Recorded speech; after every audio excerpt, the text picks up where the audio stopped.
Okay, mayong aga, mayong adlaw sa tanan, mga kaabyanan, mga kasimanwa. Medyo pasensya na, nadugayan bago kita nakapag-post liwat sang video, no? Pati sa mga ginahisgutan ta nga mga layi. Medyo na busy lang sa mga nagliligan ng mga inadlaw, no? Ari, may ara kita hisgutan subong mga kaabyanan. No? Ini siya parte sinang na-post dira sa Noralians Facebook. Nablang na-post dira nga nadakpan sang iyang asawa ang iya bana nga nagakaon sang tahong. Bakon mo na. O nagadilap siguro to ka tahong kaiban na ti sadyay, no? No. Tingin man ako nadumduman. Sang una, kung nadunduman ninyo, pati labi na sinang mga medyo may kaedad, mga kaedadan ko, no? May programa sang una si Toto Junoy sa DXKR. Dunduman ko, nga nahimon siya karadlawan, nga may araabi kitang bilaan, brother, nga nagpaagong, namangkot kay Toto Junoy. Ang yata na pamangkot, ang mudya, mangkot siya. Toto Junoy, pwede pala nang akon sawa ginikwan ginbalbal ginwaswasan bla ginwasasan kaiban na no so do ni mo ni sa kala mo dumang ko sa una mo paano kuno na kung ang iyang sawa ginkwan kaiban te no ti karon ano ang isabat ta sina kung halimbawa pamangkoton niya ako no. Anong isabat? Ano ang legalidad? Parte sina nga sitwasyon o mga kahimtangan. Okay, so ini siyang mga sitwasyon. Pwede na siya magsulod sa Article 33 sang Revised Penal Code naton. No? Parte siya ng babaye, dadakpan, sang iyabana, no? Pwede na siya magsulod sa ginatawag nga adultery. Adultery, no? Article 333 sang Revised Penal Code. Ari ho, basahon ko, no? Ano ang ginatawag nga adultery? Adultery is committed by any married woman. So kasado, no? May asawa. Who shall have sexual intercourse? Ano siyang sexual intercourse sa Ilonggo? Balaan nyo na, no? Who shall have sexual intercourse with a man? Not her husband. So, nagpabalbal, nagpawaswas. Putsilingon, no? Sang, hindi iyabana na no? And by the man who has carnal knowledge of her knowing to be married, even if the marriage be subsequently declared void.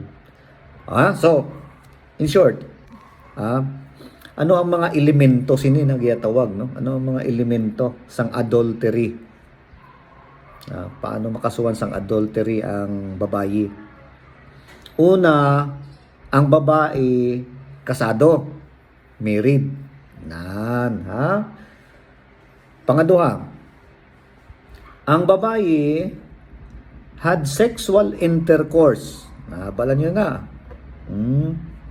Nagpadilap na, no? Pero itong video bla. O kung ano man nga mga acrobatics da bla. Who had sexual intercourse with a man, not her husband. Hindi iyabana. No? Pangatlo, the man she had sexual intercourse is aware that she is married. Balan sa tong iyang kwan nga kabit. Nga kasado sa tana siya, no? Kasado. So una, kasal ang babaye. Pangaduha, ining babayi nga kasado may ara nga natabo nga sexual intercourse sa iban nga hindi iyabana, no? At ini nga lalaki, balaan niya nga, ini si babae, kasado.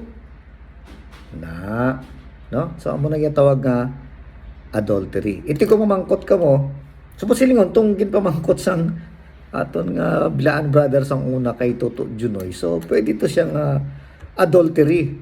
Ha? Pwede to siya magsulod sa adultery. E paano naman kung lalaki? Ay, mga lalaki labi na ng mga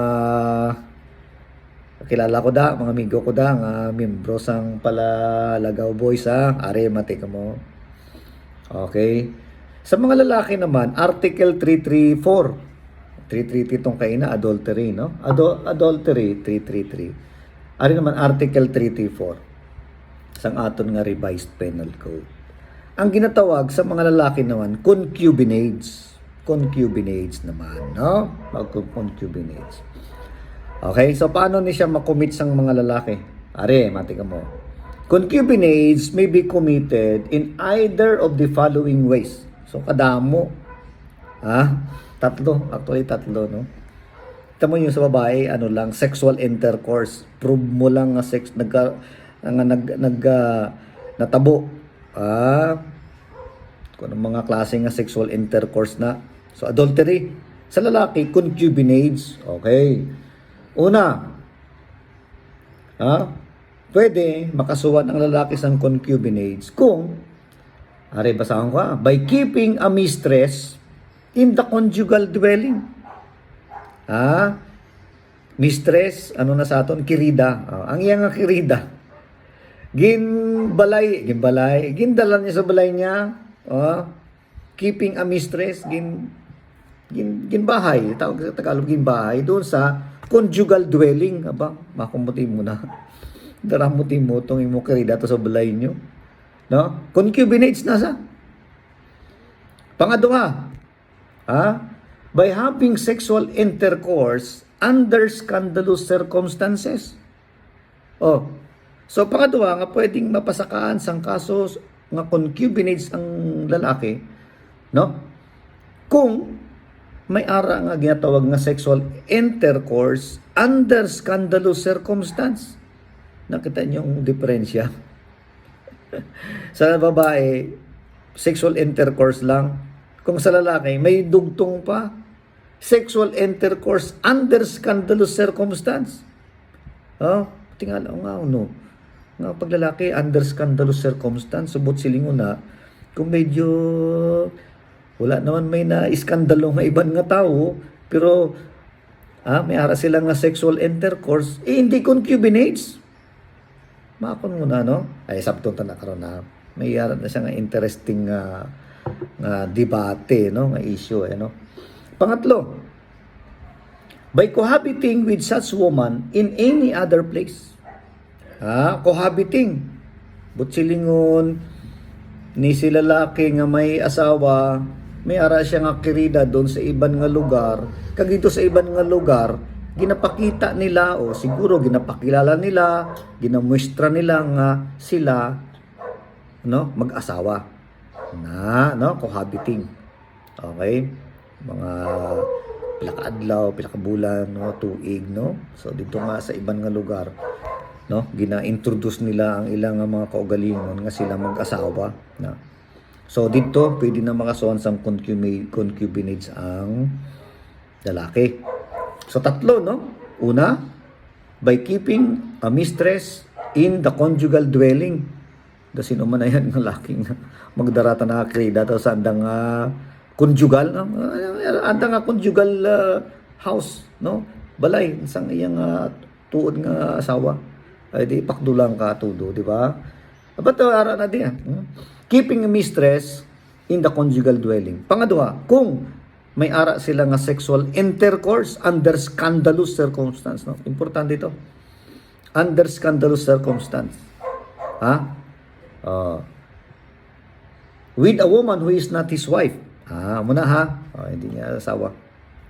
Pangatlo, cohabiting in any other place. Upod sila. Siyang iyang kirida. dito sa ibang nga lugar kag nagmuestra ginapakita nila no nga sila kuno abi do mag-asawa na. So muna nga tatlo ka tion nga pwede makasuwan ang lalaki sang ginatawag nga concubinage. Okay? Karon ari ho nahambalo ka ina. Sa babae nga may bana, ang kaso niya adultery, di ba? Ano ang i-prove sa korte para makasuhan o mapriso? No, mapriso. Kriminal ini, no? So, pagkapriso ang posibleng nga silot o penalty. Sa adultery, proof of sexual intercourse is enough. Kita nyo nga? Proof of sexual intercourse is enough. So, i-prove mo nga nag-ano gid sila no? Saka sa iyang tawag ni nga lover nag-jerjer sanda, ha? O nagbalbalanay, nagwaswasanay. So enough na nga ma-prove mo na siya. Okay? Wala po siyempre kadamo man nga paano mo na ma-prove nga may ara sila nga sexual intercourse, di ba? Oh. Mga video, CCTV, o ano-ano pa da. Kung ini paano nga mga pruweba nga mai-submit, mai-sumiter mo sa piskalya ag sa korte para ma-prove mo nga may ara sila nga sexual intercourse. Okay? Karon pa pamangkot, ano ang silot, ano ang penalty sina? Okay, ari ho. If proven guilty, the woman may face imprisonment from 2 years, 4 months, and 1 day to 6 years. Ayan, 2 years to 6 years, in short. Hanggang 6 years. Ang pagka prison. Ayan, ari. However, if the crime was committed due to the abandonment of the offended spouse, the offending parties will face imprisonment from 6 months and 1 day to 2 years and 4 months. Ano po silingon sini? Kung ang kaso nga adultery o inang sexual intercourse nga ina, no? Natabo dahil sa pag-abandona sang iyabana. No, na siguro pabayaan siya. No, wala na gana yung abana, dito tanabana na palayo-layo, no, sa abandonment. So kita nyo, ang penalty magnubo. Siyempre, siguro ang balon sang korte. Salamat yung mga lalaki na, yung bayaan mo, yung babae mo. No, kapangita man tanan na, no? Kung mga gabi, ramig, ngita tanan na salamat mo muna, pabayaan mo, normal lang ang ngita tanan to ka mainit-init. Di ba? O, kita nyo, kung inabandon na siya sang banan niya, no? Medyo nagbaba ang iyang penalty. May himo na lang 6 months, 1 day, to 2 years and 4 months. Okay, bumaba. Pero siyempre, i-prove sang babae nga, ang bana ko, bigin, pabayaan niya na ako, idugay, ngita man takon ka, nga magkuhit-kuhit sa akong kung gabi,